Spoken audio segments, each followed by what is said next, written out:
Welcome to the Building Healthy Organizations podcast.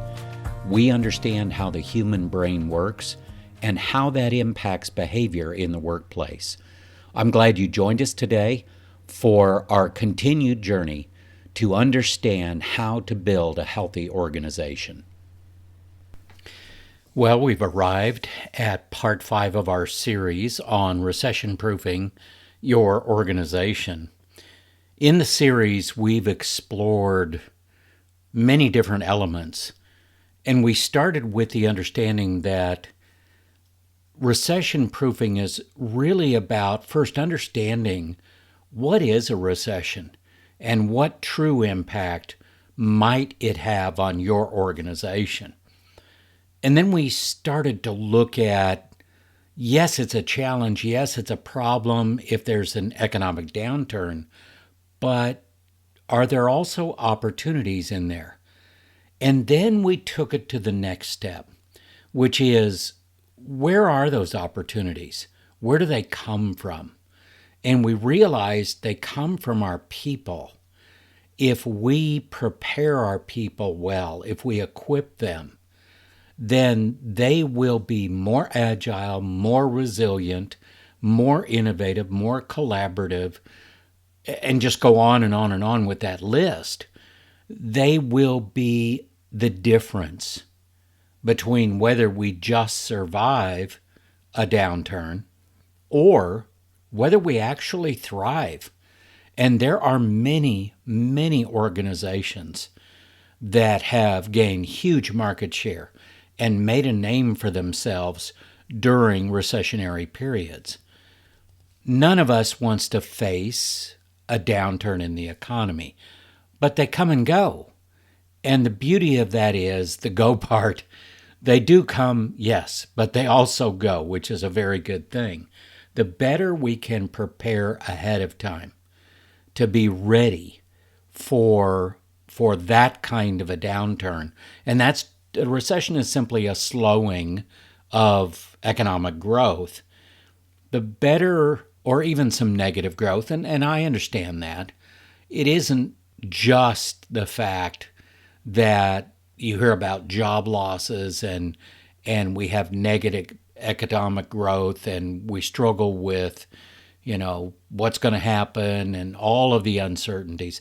That's what this series is really all about. Let's not focus and waste time, energy, and focus on things we can't control.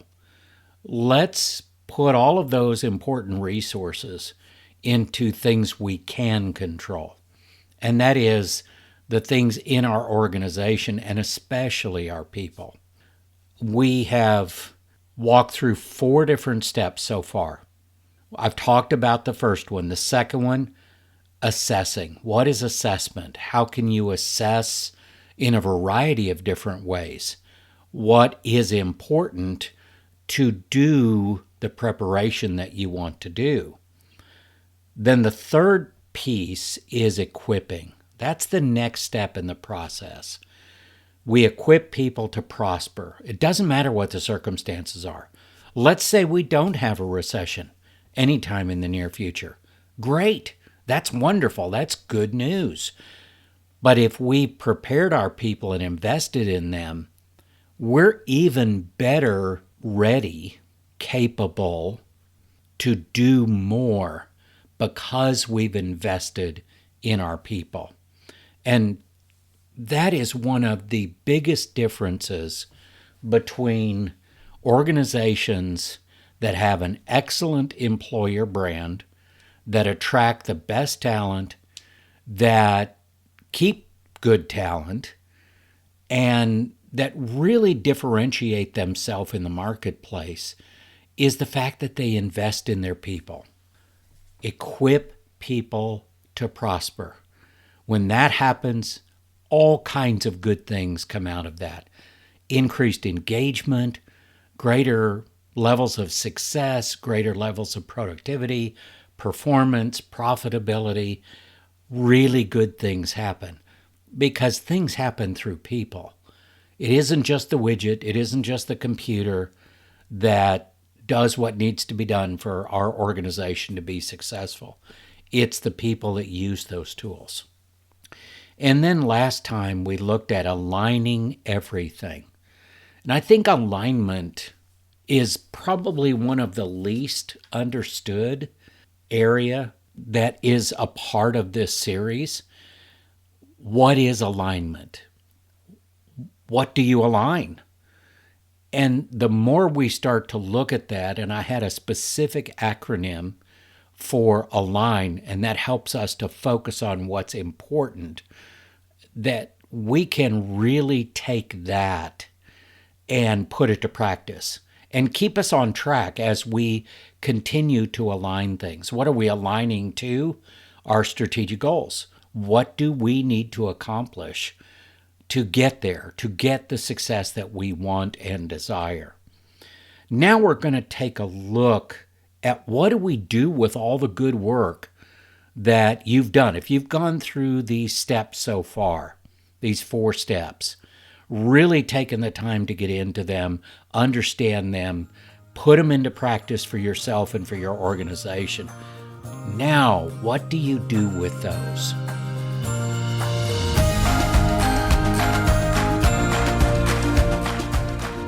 Well, the answer to that question is now we take action.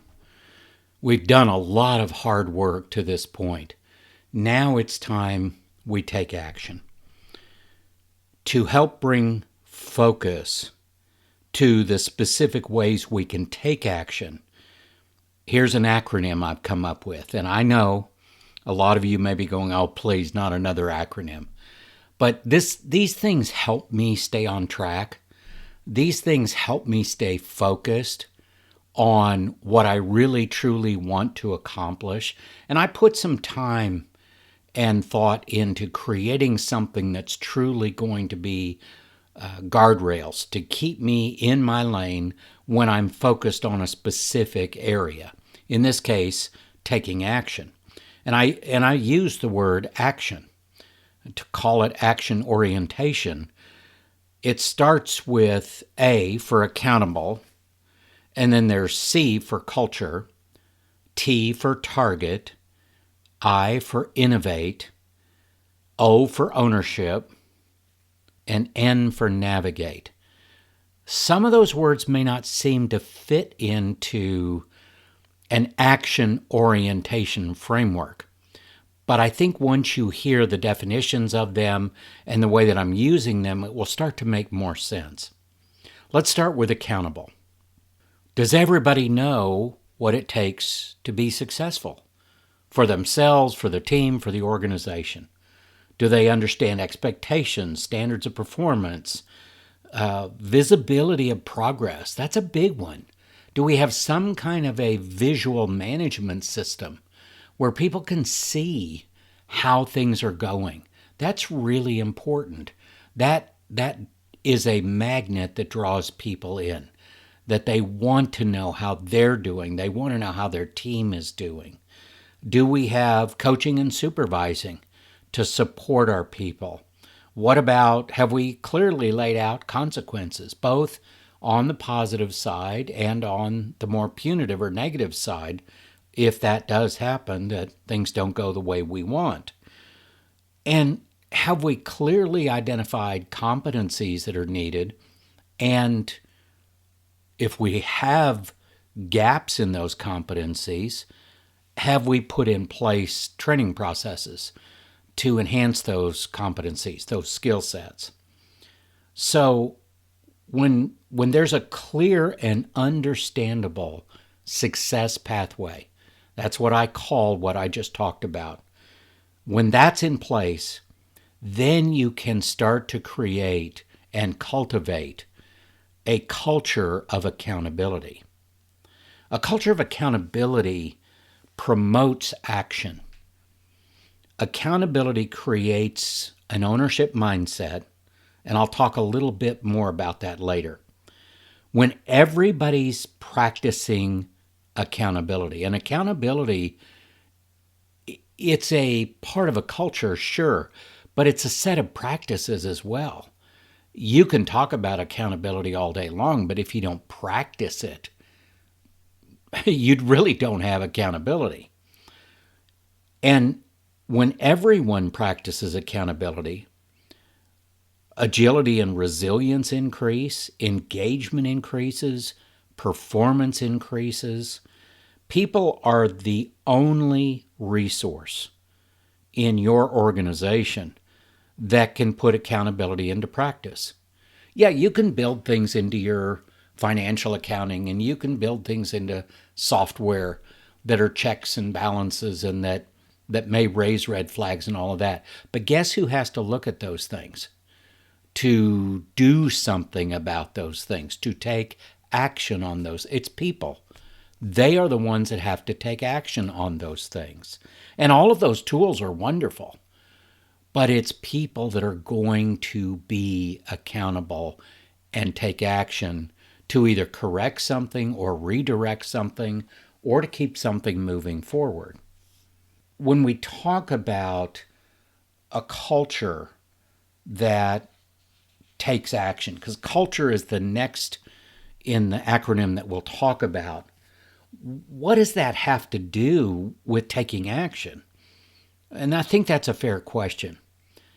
Consider culture here in a way that may seem a little bit different. What if you had a culture of accountability, of continuous improvement, of innovation, of getting things done? You can have a culture of getting things done. Then you have a culture that is already taking action. It's an action-oriented culture. To not take action would be out of the norm for that culture, for that group of people, that organization. Action-oriented cultures are on a continuous cycle of prepare, practice, perform. Those three things. Then that cycle starts over again. Prepare, practice, perform. Prepare, practice, perform. Much like the OODA loop that we've explored in another blog, in another podcast, the process I'm expressing allows individuals, teams, and organizations to be in constant motion. If an organization is in constant motion, it takes less energy to redirect them than it does to get them started into motion. And I think you know that. I think that makes a lot of sense. I see many organizations who are too busy. Now, they're doing things, but most of the time, what I find out is there's a lot of misaligned activity that's going on that's not really productivity. And this, again, is where culture impacts action. Building an action-oriented culture that is already in motion, I think that's a winning equation right there. So let's look at the T in our action acronym. T is for target. Kind of makes sense, right? The actions you take, for them to bring the value that you want, they need to be directed toward a specific target. Target in this case is some type of measure. It's a goal, it's an objective that if you achieve it, you'll add value, you'll increase success. Targets are more than just expectations. They're expectations with specific timelines and specific consequences.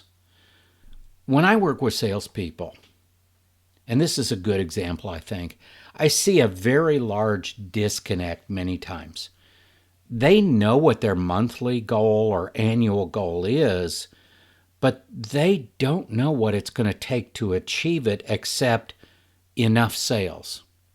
Well, that's pretty vague. Well, I just need to get enough sales. Okay, but how are you going to do that?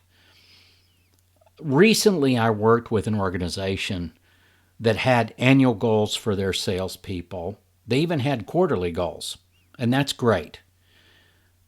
When I sat down, though, with individual salespeople, here's the question I ask them. Tell me exactly how many leads it takes for you to get an appointment, how many phone calls to set an appointment, how many appointments to get a sale, and what is your average sale and sales cycle? The sales cycle being the time it takes from the first point of interest from a buyer to when they actually close the sale. And many of you already know that. You crickets, right? I mean, when I ask a question like that, it's obvious that you either know what those are or you don't. I didn't get much response on this. So I helped this team figure out what those numbers are. And here's what we came up with. For them, it takes 3.5, this is an average, all of these are averages. It takes 3.5 leads to get an appointment. It takes 9 phone calls to those 3.5 leads to set that appointment. And of course, this is not the same person they're calling every time, right? These are just averages. It takes 11.5 appointments to get one sale. And again, not with the same buyer. This is just an average. The average sale is $163,000. And they have a 6-month sales cycle. Now, there's something I'm just going to interject here that I was really excited about. We were able to get that sales cycle and cut it in half. We got that sales cycle down to 3 months when I worked with them, and I'll share how we did that. So it became very clear what type of activity was productive. When we added the EQ advantage, our EQ fit process, using emotional intelligence in the sales process, it cut the sales cycle in half. That's a big deal. You can make a lot more sales in a year if that happens. We literally improve sales from the inside out by focusing on preparing the salespeople first, then letting them practice, then perform the activities that we knew would be productive. That is the power of having targets. So instead of just some big target way out there at the end of the quarter or the end of the year, we had these targets that they could focus on every single day, every single week. And it made their focus so much more clear. The things they knew they had to do to be successful. And as they started to work that process, they were seeing increased success, and success breeds success. That was a fun project. So what's the next letter? It's the I. I is for innovate. Innovation comes in many different forms. It can be small changes that add up, or it can be a complete pivot that opens the door to new opportunities and possibilities. The thing about innovation, it only exists when people are taking action. Brainstorming, testing, trying, reflecting, learning, redirecting. Notice that all of these are action verbs. Culture plays a huge role in innovation as well. Collaboration requires trust. And you can't have innovation if you don't collaborate. I mean, I guess you could innovate on your own, but in an organization, the whole point of teams is to collaborate and innovate and improve as a group, as you move forward. Trust comes from a culture where it is psychologically safe to share ideas and thoughts without fear of reprisal. The foundation for innovation is built on how good the connection is between people, how much trust there is between people in your organization. That's where innovation is built. If you don't have good connections and good trust between your people, good luck with innovation. Innovation and creation are not exactly the same thing. There may be some creativity in innovating, but it really is all about taking what we have and what we do today and finding ways to improve that. Now we get to the O. O is for ownership. And I know ownership is a seriously overused term. The ownership I'm talking about is individuals taking personal ownership of their responsibilities and their efforts. And I guess I want to take that one more step. Not just responsibilities, but the outcomes that are achieved when they make the effort to accomplish their responsibilities. So I'm going to take a quick side trip here, but there's a reason for it. Allow me to do that, if you would. When we do talent searches for critical positions for some of our clients, I see a massive, and I mean massive, number of resumes. One of my pet peeves or criticisms of most of the resumes I see, it's something that looks like this. I am or was responsible for. My responsibilities are. As a part of my responsibilities, I think you can see where this is going, right? Let me say this as gentle and as direct as I can. I really do not care what your responsibilities are or were. What I want to know is, did you complete them? Did you do them well? How did you do them? What did you learn when you did them? I want to see numbers. I want to see actions in a resume. So if you're thinking about building a resume, please remember that as you do that, or if you're helping somebody else build a resume, don't let them fall into that trap. So back to own your actions. If you own something, you tend to give it more attention. If you own your job responsibilities, then a lot of the wasted time that happens in organizations, like blaming other people, making excuses, being defensive, a lot of that goes away if you're taking personal ownership and other people are taking personal ownership of their role and their responsibilities. Wasted resources of any kind, especially time, is something that takes away from the action orientation that we're looking for. Effort, we haven't touched on effort yet.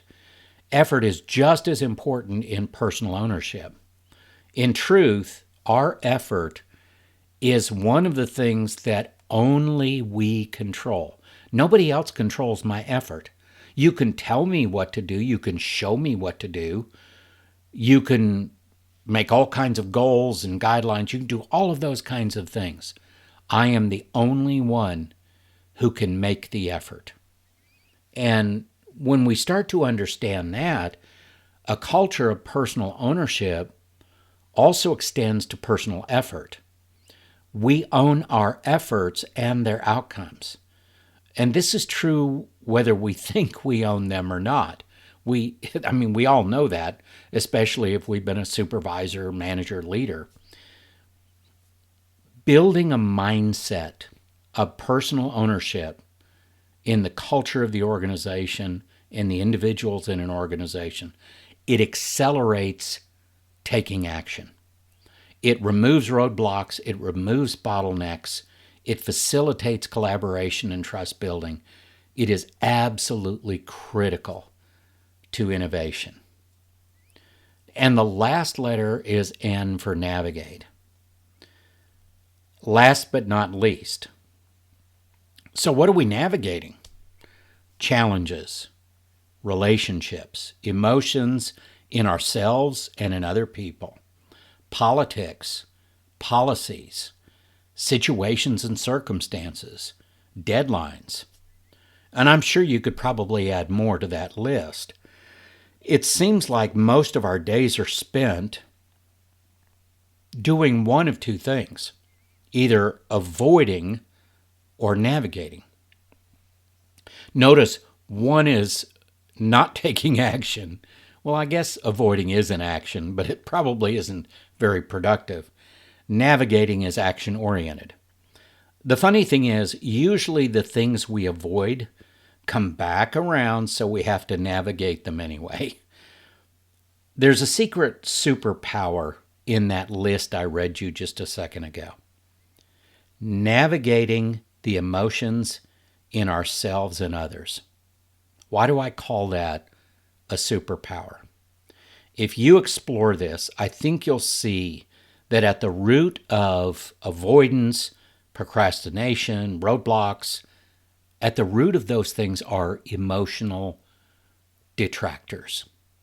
Things that emotions that keep us stuck, that cause us to cycle and not move forward. There are two things that a lot of people fear. Maybe you're one of these, maybe you're not. Here they are. People do not like confrontation, so they try to avoid it. People do not like making a mistake. So not only do they try to avoid it, they may spend more time doing something so they make sure they're absolutely getting it right to the last decimal point. Not everybody's like that, but probably a large majority of people actively seek to avoid those things.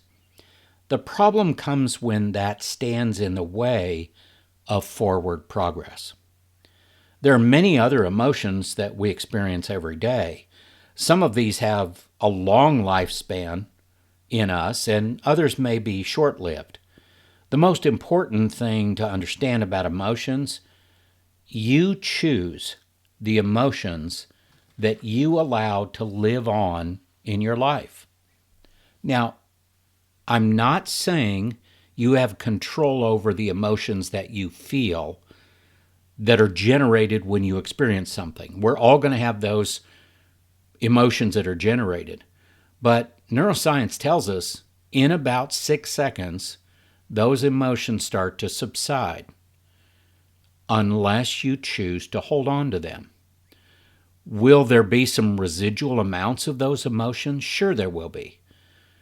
But our brains have a way of removing the intensity of those emotions over time if we allow that to happen. Now, let's go back to navigating. Why is navigating so important, especially navigating our emotions and the emotions of others? If we do not navigate well, then forward movement can grind to a halt, or at least slow down significantly. If we practice thoughtfulness in balance with action, that's also kind of the way our brains work. There's a balance in our brains when we allow both the rational and the emotional parts of our brains to work together.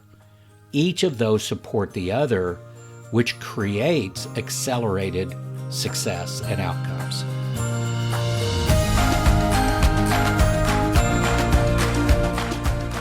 So to close this out, taking action is the fun part. You've done the hard work of assessing, equipping, and aligning. Now you're ready to take action and move forward. Your plans and processes will be the guardrails that keep you on the road and allow you to move quickly and with agility. Be courageous. Know that most roadblocks people have are self-imposed. You control how fast you go. The more internal roadblocks you remove, the more open the road is for your success. Thank you for listening to this week's episode of Building Healthy Organizations by EQ Fit. We do understand how the human brain works and how that impacts behavior and performance in the workplace. We also love hearing your suggestions and ideas. If you have a topic you'd like us to cover, please send us an email at info@gscfit.com. For more information and inspiration, check us out on YouTube, Facebook, LinkedIn, and of course our website, eqfit.org.